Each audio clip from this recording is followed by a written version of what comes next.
Yeah, I started. Okay. For today's presentation, I picked two verses from the Gita.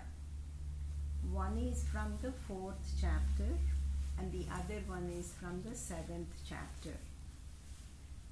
These two verses are very closely related and they teach us how we can reach God in many ways and how different kinds of people can reach God. Okay. So I'll go over the first verse. It's in the 4th chapter, 11th verse. Krishna says, Ye yatha mam prapadyante tans tathaiva bhajamyaham mama vartmanu vartante manushyaha partha sarvashaha. He says, Arjuna, Krishna calls Arjuna Partha here because he is the son of Prutha.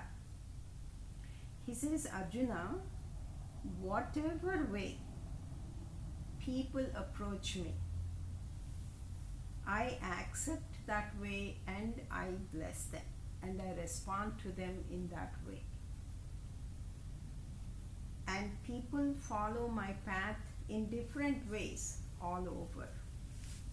So what Krishna is trying to say is, whichever way we choose to go to Him, whichever way people approach God, worship God, resort to God, or take refuge in God, God accepts it, any which way we go to Him, and responds in the same way to us. It's like looking at a mirror. It reflects back what we show the mirror. So we see what we put in. We get what we put in. And there is not one way to come to me. There are so many different ways, is what Krishna is saying here. In the world there are many, many religions, and each religion has its own genius talking about the ultimate truth, how to know this ultimate truth. Whether they are old religions or new religions, whether they are organized religions, tribal religions, each has its own genius way of expressing that truth, explaining how to get to that truth. And what Krishna is trying to say here is, it does not matter because He is the all-knowing and all-powerful and everywhere. We may box Him in, we may box God in a certain way because of how we perceive, but it does not matter as far as God is concerned. So He says, you cannot box me in one particular way. People can come to me in many, many ways. In the 9th chapter, He also says, Yepyanya devata bhakta yajante shraddhayanvitaha. It's verse 23. Tepi mameva kaunteya yajantya vidhipurvakam. Even when you are thinking you're praying to, worshipping other gods, other devatas, other deities, you're worshipping me alone. Okay? You may think you're saying differently, but you are worshipping to that final entity, is what he's saying. There is a famous Sanskrit saying which says, Akashat patitam toyam yadha gacchati sagaram sarvadeva namaskaram keshavam pratigacchati. Means, just as the water when it falls from the sky eventually finds its way to the sea, one way or the other, in different ways. Same way, doesn't matter whom we are worshipping, there's only one entity, one God that we are worshipping. Just like all the rivers go to the sea eventually, every worship goes to Him. So even when people may call me differently, even in different religions, they may call Christ, Allah, Buddha, does not matter. It's the same energy that we are all praying to. It's like when we look at the electricity, there might be bulbs, there might be computers, machines, so many gadgets run on electricity. The power is the same, the expression seems to be different. So he says, don't get carried away by the expression, the power is the same thing inside. Our perception of God depends on so many factors. It depends on our thoughts, our beliefs, our feelings at the time we are feeling, and our culture and our experience. Even in our own lifetime, we can remember how our perception of God keeps changing. It's different when we are children, young adults, middle age, and now some of us at the old age. It keeps evolving. So that's why he's saying it doesn't matter what you think, the truth is one and the same. Okay? And when you do this differently, Krishna says there is no problem. Okay? You can come any which way you think is fit to come to me. In addition, he also says it doesn't matter what you're offering me. Okay? In the 9th chapter again, he says, 26, Patram pushpam phalam toyam yome bhaktya prayachati tadaham bhaktyupahrutam ashnami prayatatmanaha. It doesn't matter what you offer. It could be as simple as a leaf, a flower, little water. It doesn't matter what you give me because it's all my creation anyway. Come to think of it, you're giving me what is mine already. Okay? But it's what's going on in your head, in your mind, that's important. The scriptures talk about manasik puja. You know, we need to give from inside, not the external is symbolic. You know, we want to express, just like we express our love to our loved ones by giving a gift or something. But the gift is only representing what we have inside. It's a very similar thing when we are offering these things to God, fruits, whatever. It's an expression of our devotion to the Lord. So he says it doesn't matter what we offer. Why is this important? Why is this important to understand? It's not the external thing, but it's the internal thing that's important. Because in our day-to-day life, we face so many different people. So many different people with so many different types of thinking, understanding, beliefs. Okay? When we learn this information, knowledge, it keeps us humble. It keeps us grounded. It helps us to deal with others with different approaches much easier rather than it has to be my way. Okay? And Krishna is also reminding us, when you are leading your life, it's your life story, it's like your movie, you are the main part in it. Take care of your part. Don't worry about others. Let others be themselves. Okay? If you think this is the way you found the truth, follow it. In the 3rd chapter, he says, just because you think you found the truth, don't, belittle people who have, other type of understanding. And let others be others. Okay? Let others run their show, their way of doing things. So that this helps us to accept others and even better tolerate their views. And sometimes we find people, if we reverse the roles, that they feel and approach us like they found the truth. We don't know the truth. And that also we can accept. We don't have to get offended, you think you know the truth, I know the truth. No. If you found your truth, good for you, go for it.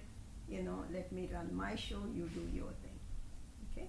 So Krishna is trying to teach us to be humble, and this is one of the great teachings we get from the Gita.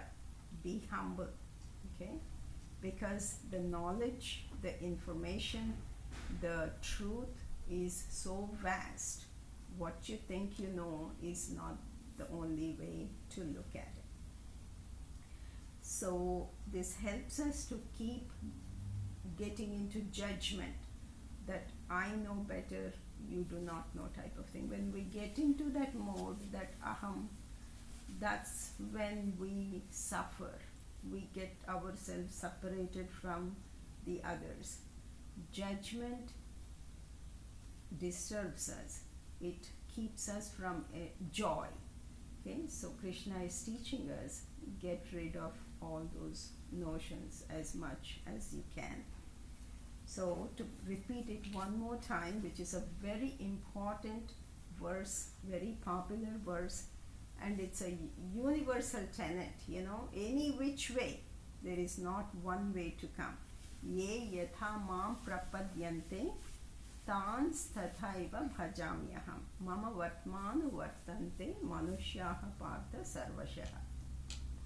Whichever way you come to me, Krishna says, I'll respond. And there is not one way. You can come to me in many, many ways. In fact, he says in the 18th chapter, I'm teaching you this, and don't go teach this to others unnecessarily unless they are interested, unless they want to learn and benefit from this. Don't try to rub this on others either. You see, I'm giving it to you for your benefit, and expand if others are interested, but don't rub it on them if they are not ready to receive the message. I think it's a very, very wise way of teaching us how to be humble and accept others. Now, who would be reaching God? Yeah, you can come to me any which way, I accept any which way, but who would be the people? For that we go to the second verse I took from the 7th chapter, 16th verse. He says, Chaturvidha bhajante mam janaha sukrutinarjuna artho jignasurardharthi ka ajnani cha bharatarshava. He says, Arjuna, again he calls him Bharatarshava, means the greatest of the Bharata race. He says, Arjuna, 4 kinds of people, 4 kinds of pious people, virtuous people who do good deeds. So he makes that distinction. You cannot come to me doing bad things. Okay? You have to be doing good things. Worship me and come to me and reach me. They are somebody who's in distress, artha, and somebody who wants things, world type of things, artharthi. Somebody who's curious about knowing about me, jignasu, and somebody who knows me, jnani. These are the 4 type of people that come to me. Okay? Now let's look at each one of those type of categories he's talking about. Arthaha. Arthaha means somebody who has arti. What is arti? Arti is pain. Arti is suffering, sorrow. Somebody who's in distress, in troubled situation. So when a person is seized by this, he thinks about God. Other times we have all experienced this for ourselves or from others. When people are in trouble, they say, oh God, get me out of this trouble. Okay? And Krishna says it's okay. At least you're thinking about God. Okay? And people go to him thinking, you're the only one who can get me out of this mess. Please, God, do something. Okay? So the driving force for this group of people to go to God is trouble, sorrow, pain. Okay? That's what drives them towards God. The second category is artharthi. Artha means wealth. It could be wealth relating to this world. We talked about 4 purusharthas before. People go for security. People go for pleasure. People go for dharma, doing what they are supposed to be doing in their lives.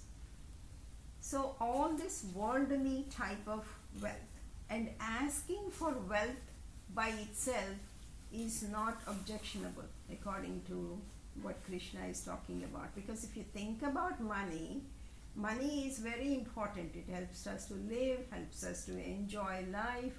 And Krishna says, enjoy it. In the 11th chapter, he tells Arjuna, win the kingdom, enjoy, So he advises us to enjoy our lives. So money by itself is not the problem unless it gets to our head, or we do bad things with it, or get into this lobha, more, which can be very destructive.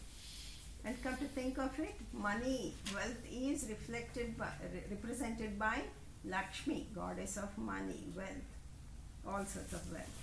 So this is the second category of people that come to me. Please God, give me more money, give me a job, let me pass my exam, let me have a child, on and on. Asking for worldly related type of things. Let me do my job good, let me be a good parent. Everything is related to the worldly type of things. So that is the desire that drives this person towards God. Now then there is the Jignasu, right? Jignasu, and Jignasu is the one that he is thinking a little beyond worldly type of things. Okay, the fourth one, talking about moksha. Is this all there is to life? Is there more to life than what I have achieved, okay, or want to achieve in this world? So he wants to know the truth. What is the truth? Who am I and who is God? Who is the one that is the ultimate cause of all this, everything in this world? Okay? And he wants to know who is God and what is the nature, tattva of this, ultimate reality. And when we say God, Daiva, whichever we say, it doesn't mean anything. If I say a flower, it doesn't mean anything, the word by itself, until I see a flower, I touch a flower, I smell a flower, right? Or food, I can tell you sugar, sweet. But what does that mean? Until I put sugar on my tongue and experience it, that word doesn't make any, real, doesn't give me the real truth about what it is. So the person, Jignasu, is searching for this. What does God mean? Who is God? How can I know Him? How can I experience Him? How can I be one with this entity? Okay, and when one pursues this Jignasu way of looking at things, Krishna says in the 10th chapter, 10th verse, Dadami Buddhi Yogam. When one pursues this way, Krishna says, I give knowledge to those who are seeking, who are looking for the real, ultimate, meaning of life. Dadami Buddhi Yogam. I have given you even that capacity. If you choose to go that way, you can come and seek the truth. So then comes, three kinds of people. The final one, Jnani. Jnani is the one who knows God, who understands what God is, and he really understands also the Mahavakya, Aham Brahmasmi. He comes to this understanding, I am no different from the Creator. I am part of the creation. The Creator and the creation are one at the same time. Okay? And it's up to me to experience that reality. So Jnani works on surrendering to this truth and living that truth. Again, as I said, Jignasu is looking for the truth. Say he found sugar. He might see the sugar, but he still does not know how it tastes until he puts it on his tongue. And that's what Jnani does. He experiences the truth. he experiences the divinity that's within him. That's what his goal is. And all these ways people can come to me, Krishna says. So when we see people, we see this very often. I made a vow, I took my hair off to, like in Tirupati, or I broke so many coconuts in the temple. If that's what you want, Krishna says that's fine. That's all you want, that's fine too, if that's what your goal is. So Krishna is telling us to expand our way of thinking. Not that only my way is the way. There are many ways of looking at the truth and experiencing the truth. So Krishna says, people set different levels of goals. So if I want to set a goal, like I want to walk a mile every day, first of all I need to set that goal. I may or may not meet that because many factors come into that thing. Time, weather, my health, so many things. But if I set my goal to walk 1 mile, I wouldn't be walking 2 miles. Right? So that's what Krishna is saying. It's up to you to set your goals. And you may or may not. Just because you set a goal doesn't mean you would automatically reach it. You have to work even towards that. Like I want to pass my exam, pray to God. But we have to work towards passing that exam too. Or make money, whatever. It doesn't just land on our lap. But Krishna is saying, you can set any goal, set any way of enjoying life. Even when we get money, we are happy. Buy a house, we are happy. Have a baby, we are happy. Looking at the sunset, we are happy. Every happiness comes from me. But he says you don't have to settle for these crumbs when you can get to the jackpot if you want to. Ultimate. Nothing is needed to enjoy that bliss, is what he's trying to tell us. That's why Jnani, it goes for the ultimate. Because we are the only creatures who are conscious that we are conscious, as far as we know. We are the only ones that we are aware of our thoughts. We're also aware that we can change our thoughts if we choose to. So we can be aware that we are aware. It's a very interesting, ultimate gift that we have as human beings. So Krishna says, with this information, make your goals with awareness. Okay? Which means you can just be satisfied with just thinking about me whenever you're in trouble, or thinking about me about getting more worldly things, or thinking about me just pondering over what's God, or you can go for me, the ultimate, and experience this bliss that you're already endowed with. I'm in everybody's heart. Sarvasya chaham hudi sannivishto, he says in the 15th chapter. I'm seated in everybody's heart. So if you make me your target, Krishna says, you cannot miss me. Okay? If you make that. For I'm everywhere. There's no place without me. There is nothing that's not from me. So don't worry about me not being attainable. If you look at me right, I'm unavoidable, he says. That is the thing. And there is not one way to reach me. So that this understanding helps you to not suffer. Most of the time we are suffering because why don't they think like we do? Why don't they do like we do? So he says, don't worry about that. Just set your goal. Go for the jackpot, just like Gnani is doing. Okay? That doesn't mean we should stop living our lives. Enjoy your life, but inside, go for the ultimate. That's why Krishna says, Jnani, of all these people that are coming to me, who is closest to me? Jnani. Not because I'm partial, but he found the truth. He realizes he can be with me no matter where he is or what he is doing. you see, or what he is facing in life. So Gnani is always the closest to me. So it's up to you. You want to be that or enjoy life any which way. Okay? That's my presentation.